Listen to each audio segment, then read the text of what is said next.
Dear Slim, I wrote you, but you still ain't calling. I left my cell, my pager, and my home phone at the bottom.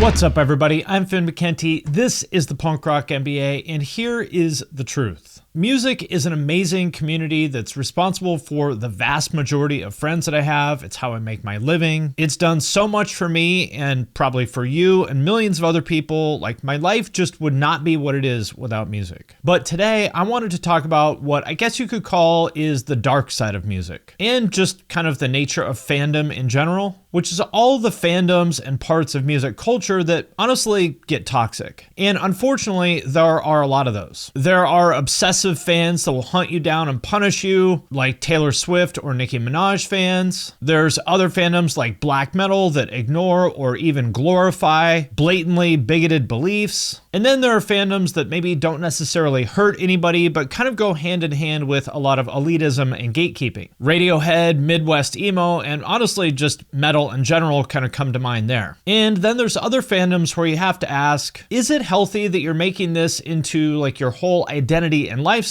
like some of the K-pop stans do, for example? So we're going to talk about all of that and more in this video. And I am very aware that this video may not be popular, but please understand that this video is not an attack on any artist or any fandom. And I'm not saying that all or even most of their fans are toxic, because I don't think that's the case. My goal here is just to look at the small minority of fans that do get toxic and ask some simple questions. How did this happen? How is it hurting music? And most importantly, what can we do about it? But first, if you haven't, please check me out on Twitch. I'm streaming twice a week from 4 to 7 p.m. Pacific on Tuesdays and Thursdays, and there's a link to that in the description of this video. And also, I want to thank Magic Spoon for sponsoring this video. When I was a kid, I loved cereal. Like, it's just so much fun to open up a box, try a new flavor. But as an adult, I pretty much gave it up because in most traditional cereals, there's just so much sugar and junk that honestly you probably shouldn't eat. Which is exactly why Magic Spoon is great. It's cereal reimagined. I pay pretty close attention to my macros, and this box of their peanut butter flavor, which honestly is just ridiculously good, I'm not BSing you, it is truly amazing. It has 14 grams of protein, 4 grams of net carbs, and 170 calories per serving. They also have other flavors like cinnamon roll and maple waffle. Honestly, I think this stuff tastes way better than traditional cereal. So if you want to check out Magic Spoon, and trust me, this stuff is amazing, click the link below and grab a variety pack just like the one they sent me and try it today. And be sure to use the promo code PUNK at checkout to get $5 off any order. Or go to magicspoon.com/punk.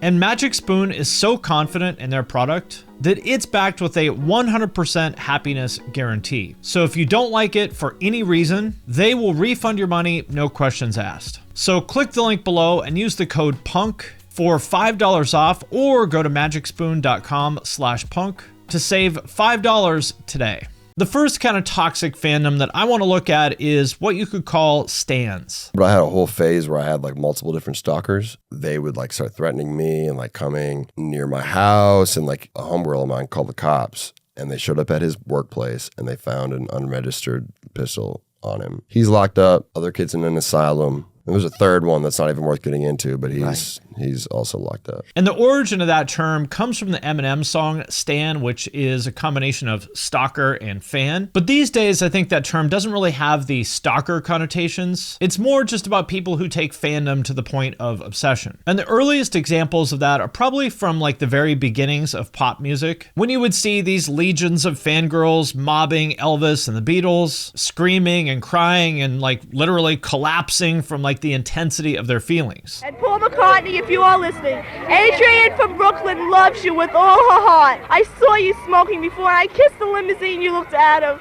but I love you and I want you, Paul, please. And that stuff was maybe a little bit extra, but ultimately pretty harmless. And so in that respect, stans are really nothing new. But what is new is that in the last 15 years or so, as social media became really mainstream, is the addition of this aggressive, toxic energy to some of those fandoms. And maybe the most well-known example of that is Swifties, aka the small segment of Taylor Swift stans who have quickly earned a reputation as being, well, kind of terrifying.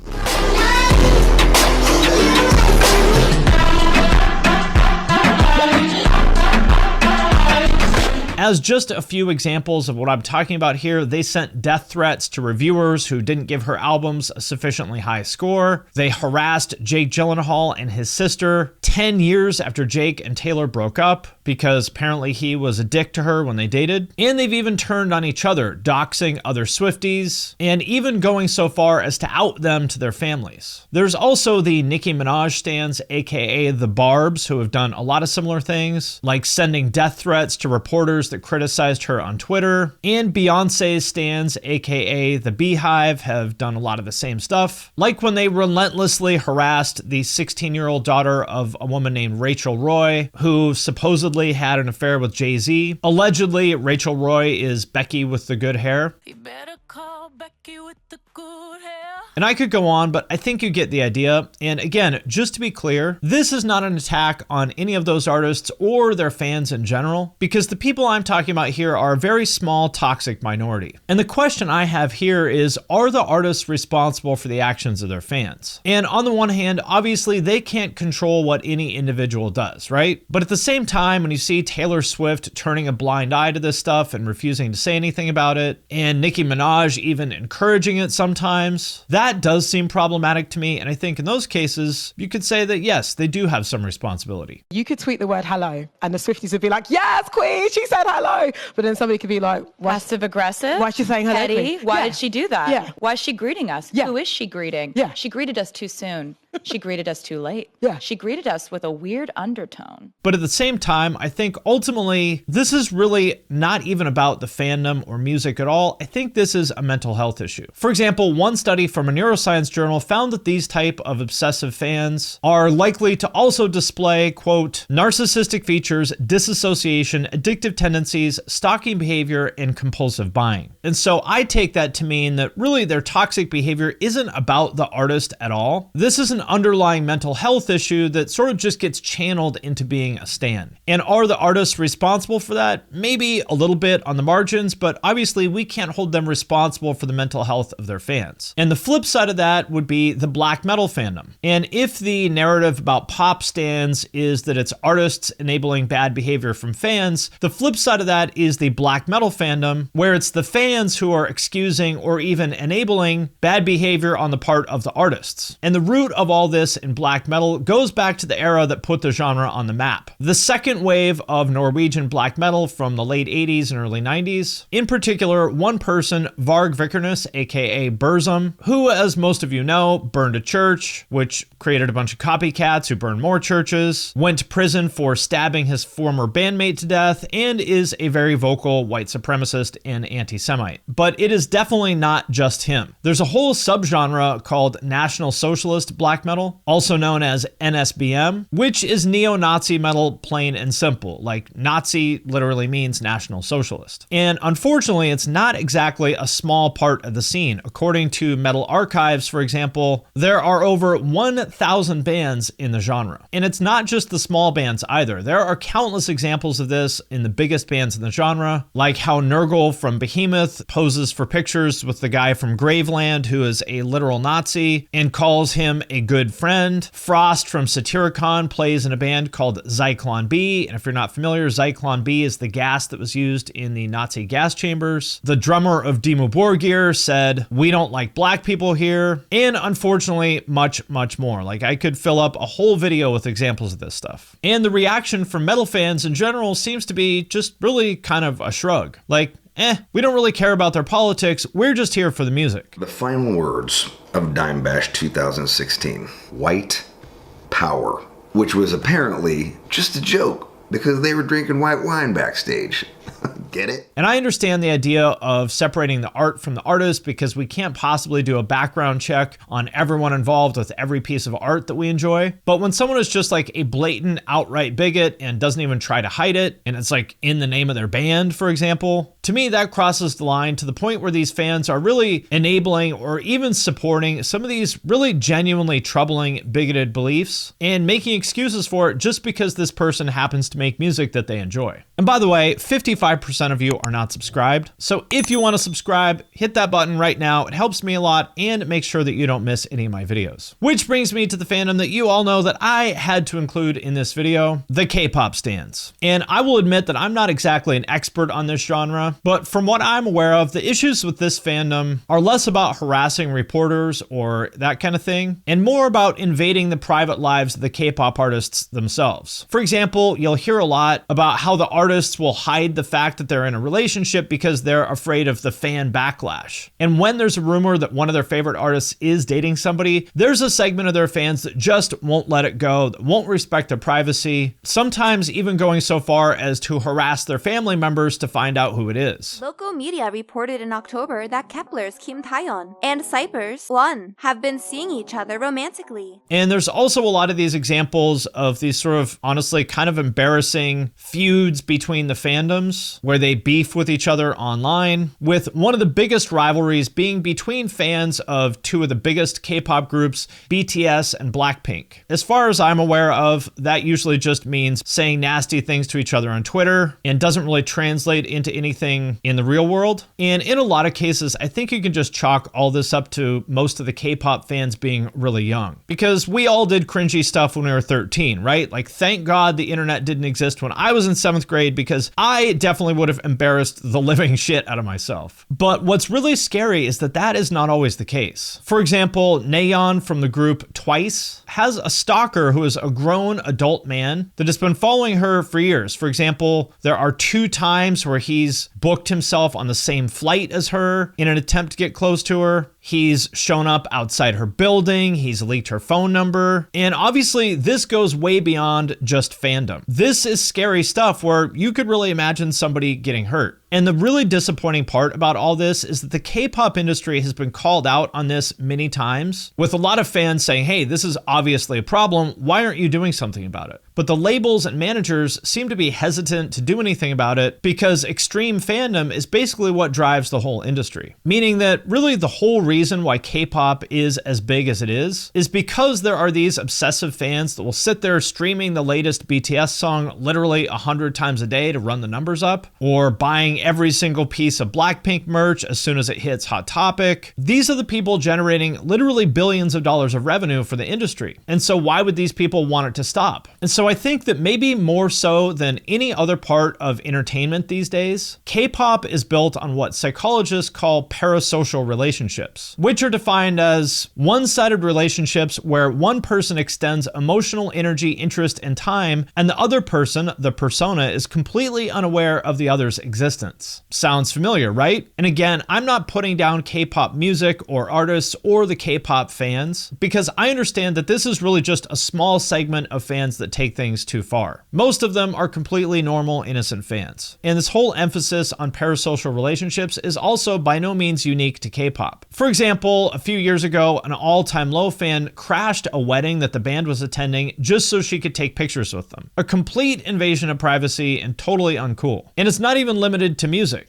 So you stalked my whole life on the boardwalk. Like, think about all the guys out there who have a man cave dedicated to their favorite sports team, or like the guy I used to work with who named his kid after the quarterback of the Cincinnati Bengals, or the simps giving thousands and thousands of dollars to some streamer that doesn't even know that they exist, or just all the people who devote way too much of their time and energy to following meaningless celebrity gossip, meanwhile their actual real life is a mess. And again, the question is, how much are artists and creators responsible for this? Because of course they can't control the actions of all their fans, right? Like if someone wants to donate $1,000 to Pokimane or build a shrine to All Time Low or BTS or whatever, well, you can't stop them from doing that.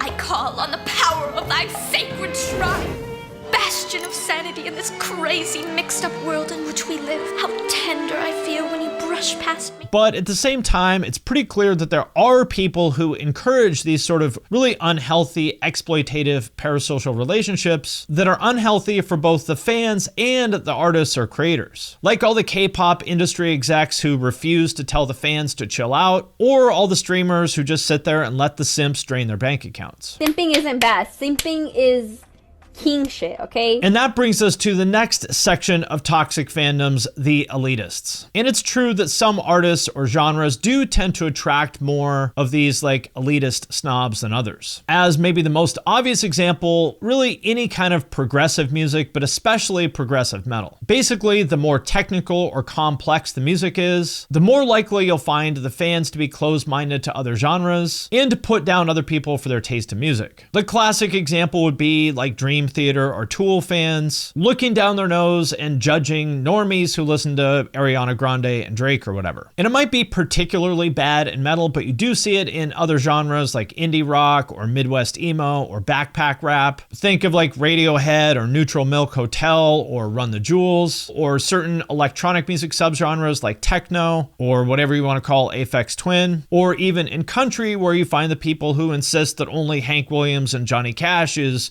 real country. Honestly, unfortunately, what it comes down to is there are elitists in absolutely every genre. And the common thread with all of them is this belief that they listen to good music, and that makes them superior to all the people who they see as having conventional taste in music. Seriously, you're totally elitist. You feel like the unappreciated scholars, so you shit on the people who know less than you.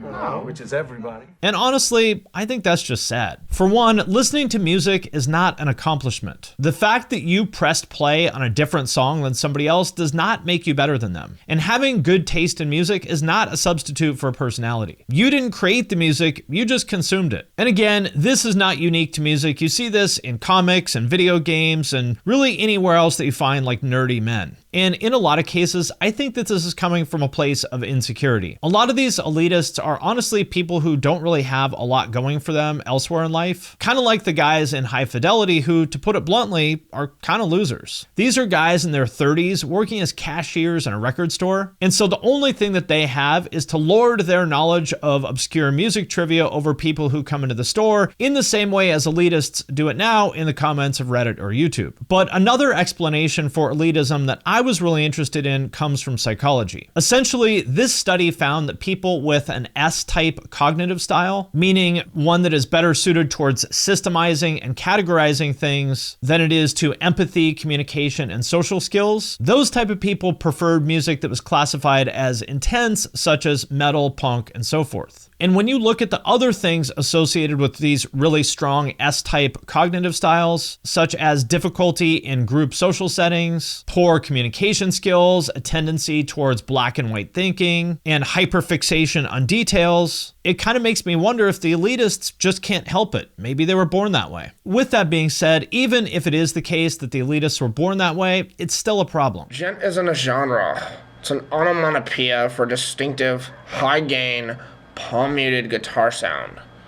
Don't you know anything? For one, it drives people away from potentially being interested in those kinds of music, but it's also not healthy for the elitists themselves. Because trust me, from many years of very painful personal experience, if you come off as a know-it-all who looks down on other people, that's going to cause problems for you in just about every single part of your life. And I know that because I am very painfully aware that I do sometimes come off that way to people. And when I do, to put it mildly, they do not like it. Like, I remember about 10 years ago, my old job, HR called me into the office. I kind of thought that I was going to get a promotion because I thought I'd been doing great at my job, but it was the exact opposite. They basically told me that people have not been digging your attitude, and if you don't find a way to fix that, you need to find another job. And that came as a complete shock to me because honestly, I had no idea that I was coming off that way. In my mind, I was just doing my job by pointing out some of the things that were wrong. But apparently in the eyes of everyone else, I was coming coming off as this like know-it-all dick, just like the guys in High Fidelity or the guys on Reddit telling you why your taste in music sucks and you don't know anything about this stuff. And it almost got me fired. I've also gotten in literal actual fist fights with people for running my mouth and coming off like a condescending asshole. My point here is that you do not want to be this person. Trust me,